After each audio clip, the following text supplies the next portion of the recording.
মৃণাল শইকীয়া ডাঙৰীয়া আমাৰ দলৰ এগৰাকী জ্যেষ্ঠ নেতা গতিকে তেখেতে যিখিনি কথা কৈছে সেই কথাবিলাক আমি পৰ্যালোচনা কৰিব লাগে তেখেতে কৈছে যে মোৰ কাৰণে কাৰোবাত বহু হাজাৰ ভোট নষ্ট হৈছে গতিকে আমি পৰ্যালোচনা কৰিব লাগিব 4 তাৰিখলৈকে মোৰ কাৰণে ক'ত ক'ত ভোট নষ্ট হ'ল কাৰণ মই যিটো সমষ্টিৰ বিধায়ক সেই সমষ্টিটোত প্ৰায় 50,000 মুছলমান মানুহ আছে 25% ভোটাৰৰ 25% মুছলমান মানুহ আছে সেই সমষ্টিটোত মোৰ এটা আশা আছে যে মই 70-80,000 ভোটত লিড ল'ম মৃণাল শইকীয়াৰ যিটো সমষ্টি তাত 6-7% মুছলমান মানুহ আছে তেওঁৰ 1.5 লাখ ভোটত লিড ল'ব পাৰিবনে নাই তেওঁৰ 1.5 লাখ ভোটত লিড ল'ব পৰা তেওঁৰ এই ধৰণৰ জনপ্ৰিয়তা আছেনে নাই ঠিক তেনেকৈ তেওঁৰ সমষ্টিটো মই কেম্পেইনিং কৰিব যোৱা নাই তেওঁৰ কাষৰ সমষ্টিটো সৰু পথাৰত মই কেম্পেইনিং কৰি আহিছোঁ এতিয়া সৰু পথাৰ বেছি ভোটত জিকিব নে তেওঁ বেছি ভোটত জিকিব সেইটো চাব লাগিব জনপ্ৰিয়তাটো কাৰ মই কেম্পেইনিং কৰি সৰু পথাৰত বেছি ভোট পাব নে তেওঁ কেম্পেইনিং কৰাত তেওঁৰ তাত বেছি ভোট এতিয়া মোৰ সমষ্টিটোত মই নিৰ্বাচনৰ সময়ত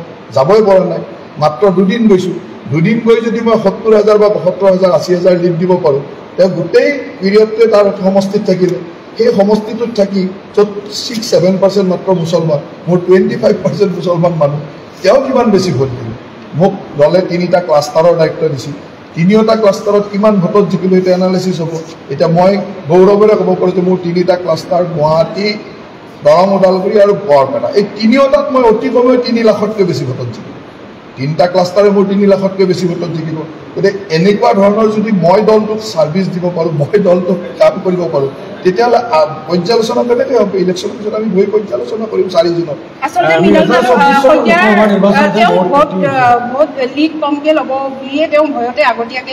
এতিয়া মইতো নাজানো মোৰ কথাটো হ'ল যে তেওঁ যিটো কথা ক'লে যে মোৰ কাৰণে দলৰ ক'ৰবাত ভোট কমিছে বুলি তো মইতো য'ত য'ত গৈছোঁ সেইটো আলোচনা কৰিম নহয় মোৰ ভোট ক'ত কমিব লাগিব মোৰ সমষ্টিত 25% মুছলমান মানুহ আছে সংখ্যালঘু ধৰ্মীয় সংখ্যালঘু তাত যদি মই 70,000-80,000 লিড ল'ব পাৰোঁ তেওঁৰ 7% বা 6% মুছলমান মানুহ থকা সমষ্টিটোত তেওঁতো 1.5 লাখত লিড ল'ব লাগিব 1 লাখত লিড ল'ব লাগিবনে নাই তেওঁ পাৰিছেনে নাই এতিয়া তেওঁ নিজক প্ৰথম কথাটো হ'ল যে মই কি কৈছোঁ মই কৈছোঁ কৰ্মৰ কথা যে দলত যোনে কাম কৰে দূৰত যোনে ত্যাগ কৰে দলত যোনে সমৰ্পিতভাৱে কাম কৰে তেওঁক আমি সন্মান দিব লাগে আৰু তেওঁৰ প্ৰতি আমাৰ দায়িত্ব আছে এতিয়া কিছুমান তেওঁ যদি নিজকে তাৰ মাজত ভাবি লৈছে তেওঁৰ কথা মইতো আৰু ক'বলগীয়া নাই কিন্তু মোৰ স্পষ্ট কথা যে তেখেত এজন জ্যেষ্ঠ বিধায়ক দলৰ জ্যেষ্ঠ নেতা তেওঁ কোৱা কথাখিনি মই 4 তাৰিখে পৰ্যালোচনা কৰিম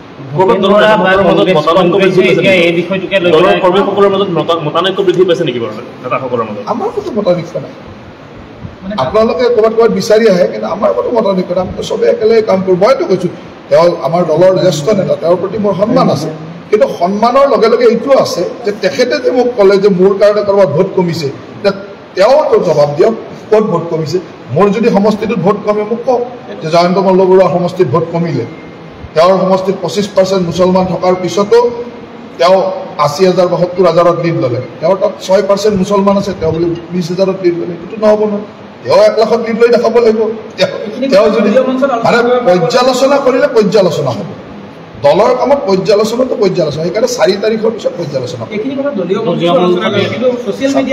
এনেকুৱা যে কথাটোতো জানেই কিছুমান মানে এইবিলাক ছ'চিয়েল মিডিয়াত কৈ ভাল পায় আৰু আগতে আমাৰ এজন বিধায়কে কৈয়ে থৈছে যে মৃণাল শইকীয়াই 8 PM পষ্টটো খুব বেছি চাব নালাগে বৰ গুৰুত্ব দিব নালাগে এইটো আগতে এজন বিধায়কে কৈ থৈছে তেওঁ 8 PM এটা পষ্ট দিয়ে আৰু 8 PM বুলি পষ্ট দিয়ে সেইটো বহুত গুৰুত্ব দিব নালাগে বুলি 8 PM দিছে মই সেইকাৰণে বহুত বেছি গুৰুত্ব দিয়া নাছিলোঁ আপোনালোকে সোধা কাৰণে ক'লোঁ মই সেইকাৰণে নাজানো মোক এজন আমাৰ আগৰ সতীৰ্থ বিধায়কে কৈ থৈছিলে যে 8 PM পষ্টটোত তেওঁক বেছি গুৰুত্ব দিব নালাগে আজি মোৰ পষ্টটো 8 PM দিছে সেইকাৰণে মই গুৰুত্বই দিয়া নাছিলোঁ আজি আপোনালোকে সোধা কাৰণে ক'লোঁ এতিয়া ভূপেন বৰাই এই গোটেই কথাটো জানি পেলাই কৈছে যে বিজেপিয়ে হাৰিম বুলি আচলতে গম পোৱাৰ পিছত এনেকুৱা 4 তাৰিখত নিৰ্বাচনৰ ফলাফল ওলোৱাৰ পিছত এইবিলাকৰ জবাব 4 তাৰিখলৈ ইমান দিনটো ৰখিছে আৰু কেইটা দিন 4 তাৰিখলৈ ৰখিবলৈ 4 তাৰিখত ৰখাৰ পিছত ভূপেন বৰাকো জবাব দিম আৰু যাক জবাব দিব লাগে জবাব কিন্তু ভূপেন বৰাক বৰ বেয়াকৈ কৈছে কুকুৰ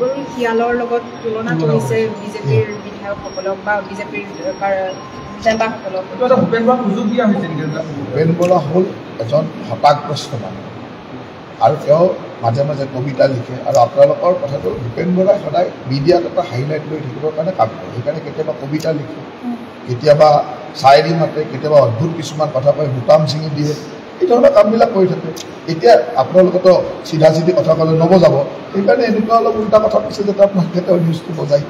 কিমানেই বেলেগ আশা নকৰোঁ, কিমানেই KFCৰ কালি যিটো গকুল বৰ্মনৰ যিটো ঘটনা, সেই ঘটনাৰ পিছত মিটিং কৰিছে। যোৱাকালি মই KFCৰ যিখিনি আমাৰ এক্সিকিউটিভ মেম্বাৰ বা জেনেৰেল মেম্বাৰ গোটেইখিনি আহিছে, তেওঁলোকৰ লগত মই আলোচনা কৰিছোঁ আৰু তেওঁলোকৰ মত অভিমতখিনি লৈছোঁ আৰু এই অভিমতখিনি মুখ্যমন্ত্ৰী ডাঙৰীয়াক জনাইছোঁ আৰু দলৰ শীৰ্ষ নেতৃত্বকে জনাম, সেইমতে দলে সিদ্ধান্ত ল'ব। ATM-ৰ বস্তুক লৈ পেলাই মানে ৰাজ্যিক সভাপতিসকলে মুখ্যমন্ত্ৰী ডাঙৰীয়াৰ হস্তক্ষেপ আপুনি বিচাৰিছে নেকি? নহয়, এতিয়া ছ'চিয়েল মিডিয়াত কিবা এটা পষ্ট দিছে, সেইটো লৈ ইমান আপোনালোকে যেনেকৈ ভাবে তেনেকুৱা নহয়। ছ'চিয়েল মিডিয়াত বহুত পষ্টে আহি থাকে, দিয়ে। এতিয়া বিধায়ক এজনে পষ্ট দিলেতো আপোনালোকে গুৰুত্ব দিব, গুৰুত্ব দিছে। পুৰণি সংঘাতটো যে কৈ থাকে সকলোৱে বা সেইটো স্পষ্ট এতিয়া মই এটা কথা বুজি পোৱা নাই, সংঘাত পুৰণিটো বাৰু আৰু পুৰণি কোন? দলত 9 বছৰ কটোৱা মানুহজন পুৰণি নহয় নেকি? মুখ্যমন্ত্ৰী ডক্টৰ হিমন্ত বিশ্ব শৰ্মা পুৰণি নহয় নেকি? তো পুৰণিটো কোন? 9 আৰু পুৰণিৰ যিটো সংজ্ঞা, সেইটো ক'ত সংজ্ঞাটো? আৰু মই এই সংজ্ঞাটোৱে কৈছোঁ যে যিসকল মানুহে দলত সমৰ্পিতভাৱেৰে দিন ৰাতি একাকাৰ কাম কৰে, তেওঁলোকক আমি মান্যতা দিব লাগে, মই ইমানেই জানো। এনেকুৱা বহুত পুৰণি সতীৰ্থ আছে, এতিয়া বিজয়া চক্ৰৱৰ্তীৰ দৰে বাইদেউ কিমান পুৰণা মানুহ, কিন্তু দিন ৰাতি যেতিয়াই তেওঁ দায়িত্বত আছিল দিন ৰাতি একাকাৰ, আজিও গুৱাহাটীত কেম্পেইনিং কৰিব গ'লে বিজয় বাইদেউৰ দৰে মানুহ লাগে বুলি কয়। তাৰমানে কি বিজয় বাইদেউৰ সেই হেৰিটোতো কোনো অস্বীকাৰ নকৰে। বিজয় বাইদেউ সকলোৱে আমি এইবাৰ গুৱাহাটীত কেম্পেইনিং কৰোঁতে গাঁৱলৈ গ'লে বা বিজয় বাইদেউৰ দৰে মানুহ এগৰাকী লাগে। তাৰমানে কি বিজয় বাইদেউক সেই ধৰণে মাৰি যে পাইছিল, কিন্তু কিছুমান মানুহৰ কথা ক'লে মানুহে নাক কচাই দিয়ে। এতিয়া কথাটো হ'ল যে নতুন পুৰণিৰ মাজত এনেকুৱা নহয় যে দক্ষতাটো পুৰণিৰ মাজতো আছে, বহুত পুৰণি যথেষ্ট ত্যাগ কৰা, যথেষ্ট সময় দিয়া মানুহ আছে। আৰু আজি যিবিলাকে নিজক পুৰণি বুলি ক্লেইম কৰি থাকে, সেইবিলাক এনেকুৱা আছিল যে বছৰত 5 দিন বিজেপি অফিচত আহিছে। এনেকুৱা ধৰণৰ মানুহবিলাকে নিজকে পুৰণি বুলি ক্লেইম কৰি থাকে। যিবিলাকে দিন ৰাতি দিছিলে সেই মানুহবিলাকেতো ক্লেইম নকৰে। দিন ৰাতি যিবিলাক মানুহে দিছিলে সেইবিলাক ক্লেইম নকৰে। কথাটো এনেকুৱা হ'ল নেকি, তাৰমানে অশোক শৰ্মা অলপ দুৰ্বল কাৰণে লগে লগে ধৰক আপুনি কোৱাৰ পিছতে এটা চৌকছ আহিল, কিন্তু ৰাজেন গোহাঁইক আজি পৰ্যন্ত এতিয়ালৈকে কোনো চৌকছ দিয়া নাই। মোৰ হিচাপত দিছে চাগে, মই নাজানো দলে কাক ক'ত চৌকছ দিছে, কিন্তু নিয়মত দিব লাগে। সেই ৰাজেন গোহাঁইক এতিয়ালৈকে দিয়া দলৰ ৰাজেন গোহাঁইক বোলে অসম প্ৰদেশৰ পৰা নোৱাৰে দিব নাজানো, মই নাজানো কি কৰিছিল। ৰাজেন গোহাঁই যিটো কৰিছিল অশোক শৰ্মাই কৰিছিল ভোটৰ দিনা, তেনেকে মই নাজানো, কিন্তু মোৰ হিচাপত দিছে চাগে। ৰাজেন গোহাঁইক দিছে, দিবলৈ লাগে, কাৰণ মোৰ হিচাপত দিব লাগে। মই নাজানো কাক ক'ত দিছে, আৰু আপোনাৰ লোকৰ মিডিয়াতে দেখিছোঁ এখন চৌকছ দিয়া। মই বেলেগত মই গম নাপাওঁ কাক চৌকছ দিয়ে, কাৰণ মইতো দলৰ এনেকুৱা গুৰুত্বপূৰ্ণ বিষয় বাবদ নাই যিজনে গম পাব। গতিকে মই মিডিয়াৰ পৰা দেখিছোঁ যে এখন চৌকছ, আৰু মই ভাবোঁ যে 2খনেই চৌকছ গৈছে নেকি। মৃণাল শইকীয়াক দিব লাগে বুলি ভাবে নাই? ৰাজেন গোহাঁইৰ চৌকছ গৈছে নেকি নাজানিম মই, আপুনি আমাৰ সাধাৰণ সম্পাদক ডাঙৰীয়া সুধি ল'ব। এই কথাটো আমিও সংবাদ মাধ্যমত দেখিছোঁ, আৰু সংবাদ মাধ্যমৰ পৰা বাতৰিটো আহি আছে। বাতৰিটোৰ সত্যতা অসত্যতা সম্পৰ্কে এতিয়ালৈকে আমি পুলিচৰ পৰাও জানিব পৰা নাই।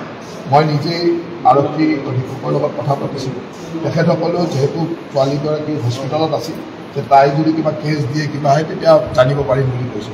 এতিয়ালৈকে আমিও অফিচিয়েলি একো জানিব পৰা নাই, সংবাদ মাধ্যমত জানিছিলোঁ।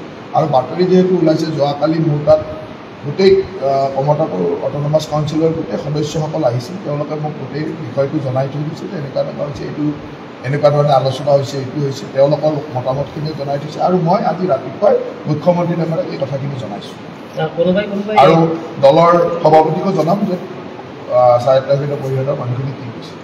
কোনোবাই এনেকুৱাও ক'ব বিচাৰে যে এয়া গৃহযুদ্ধ হৈছে বিজেপিৰ।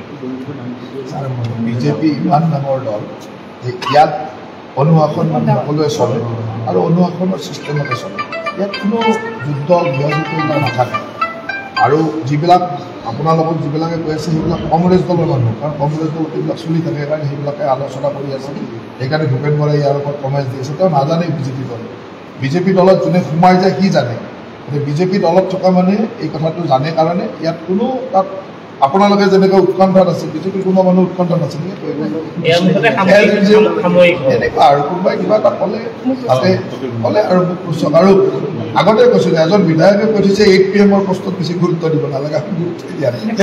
সেইটো অনুশাসন ভংগ নুবুজায় নেকি 8 PM যিটো দিয়ে? ছাৰ এতিয়াতো কি অনুশাসন ভংগ এইবিলাক অনুশাসন কমিটিয়ে ল'ব, কিন্তু মই যিমান দূৰ জানো তেওঁ সদায় 8 PM এটা পোষ্ট দিয়ে আৰু সেইটো বহুত বেছি গুৰুত্ব দিব নালাগে বুলি আগৰ সতীৰ্থ বিধায়ক বা বেলেগে বিভিন্নজনে কৈ থাকে।